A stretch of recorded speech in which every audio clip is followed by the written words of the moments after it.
Today we are watching an action, adventure, drama, science fiction movie named The Osiris Child. Let's get into it. In the future, some humans leave Earth and inhabit other planets. We see a man named Kane, and the narrator says that he accidentally killed his whole team in the army.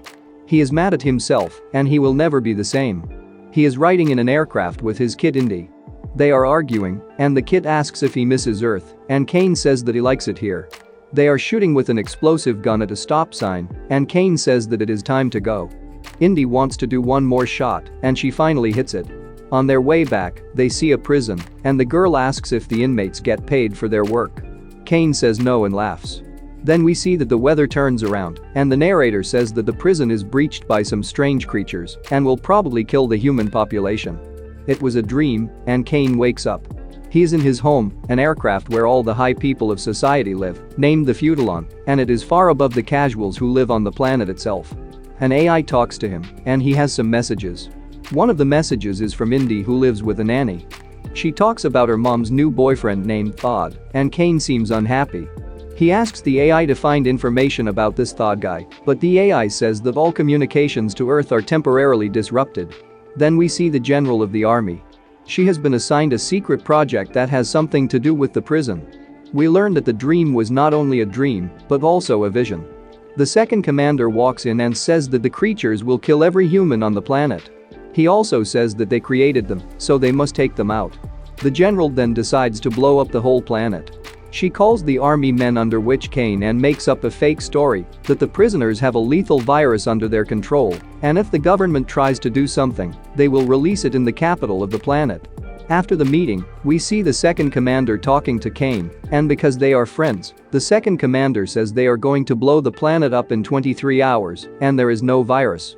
He says that they created the creatures that escaped the prison so that they could use them to exterminate other species, but they were too powerful and easily escaped the humans. They will lock the Feudalon in 20 minutes so that nobody can get on or off. He gets out of the ship and gets followed by someone who does not want him to leave. They are both good pilots, and it is a close call, but Kane wins the battle. He is unconscious, and the plane is about to crash, so the injection seat activates. Kane falls safely into the water, only to get knocked out by a stranger with a gun. The man named Sai says that he was a nurse at the prison, and Kane wants to leave, but Sai makes him sit. Kane asks for help and wants Sai to come with him to save his daughter. Kane knows a secret bunker where they can hide from the blast and probably survive, so Sai will help him. Then we see the backstory of Sai.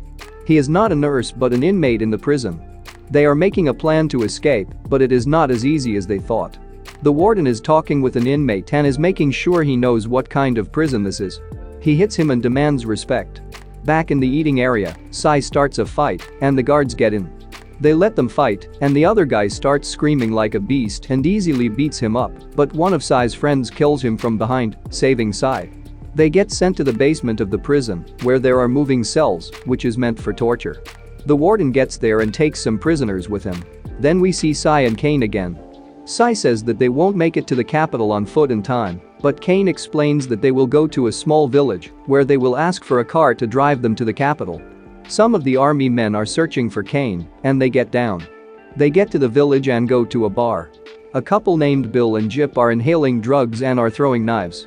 Kane asks the bartender whose bus it is that is parked in front, and the bartender says it's from the druggies. She warns him not to go over there, but he still does it. They are about to kill him, and Kane says he wants a ride. Kane wants to pay them 10 grand, but the couple wants 20, and he agrees. First, Kane needs to take some drugs and throw a knife so they know he is cool. He does it perfectly, and they are impressed. Sai wants to take guns with them because it may be a dangerous ride, and the others agree. Then we see the background story of Sai again. Sai's friend is brought to a strange jail cell when a creature gets in the room and hits him with his tongue. Then we see Sai in a cell like that, and the warden is there too. He says that Sai will also be one of the creatures if he gets hit with their tongue. A trapdoor opens beneath Sai, and he is reunited with one of his prison mates. The mate gives him a nurse's ID, so he can easily get out of here. Another mate gets there and says that he pressed some buttons and let the creature walk free in the prison. They get out of the prison and split up. The warden is eye to eye with one of the creatures and gets killed. Back to the current time, they get to the place where they can buy weapons, and Kane looks how much time they have left. Kane buys the weapons for 30 grand, and they leave. The two sellers are happy and celebrate. The boys get back to making more weapons when one of them hears a strange noise. He wakes the other and gets out to investigate. They know this is not good and prepare for something big. There are more than 20 creatures outside their house, and the boys start shooting. They kill some, but in the end, they get killed. The group is traveling, and they are talking about the planet that will be blown up in less than 12 hours. Kane asks Sai if he's got kids, and Sai says no. They get to the capital, and we see that it is full of creatures and army men trying to destroy them. The group makes their way to the building where the daughter is staying when an elderly couple shoots at them. They recognize Kane and let him pass through. Outside the apartment, an army man shoots a rocket at Bill, and he gets injured into the bus, but dies in the arms of Jip. They open the apartment door and see a creature lying on the ground. Then Indi gets out of the closet, and they reunite. They want to get outside, but a creature is waiting on the staircase for them. They get to the roof and are followed by the creature. They jump on the bus, and Jip opens the hedge just in time for them to get safely inside it. The group gets out of there, and Kane tells Indi that he is sorry for not being there for her. He explains what is going on, and they both start crying. They are almost at the bunker, and Kane tells them the code and makes all of them say it out loud so they don't forget it. An aircraft gets to them and will make sure that they don't head to the bunker. They pretend to go away, and when the aircraft is gone, they go back to the bunker. The aircraft comes back, takes out his guns, and shoots at the bus. The aircraft gets away, and the only two survivors are Sai and Indi. They get out of the bus, and a creature chases them. Sai gets hit by the creature but also kills it.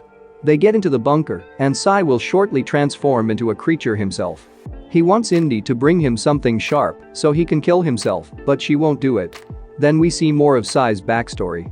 He was a real nurse on Earth and helps a woman, only to find out it is his wife. She was in a car accident and dies in the hospital. He also gets to know that his child died in the crash. Sai gets to the man who collided with them and kills him. That was the reason why they took him to prison. Then we see two people heading to the bunker. Indi shows up outside of the bunker, and one of them gets killed by Sai as a creature. The other must take them to the Feudalon and make sure they will be undetected. We see Sai communicating with Indi, and they take off on their way to their next adventure. Thank you for watching the movie The Osiris Child with us. If you liked it, subscribe.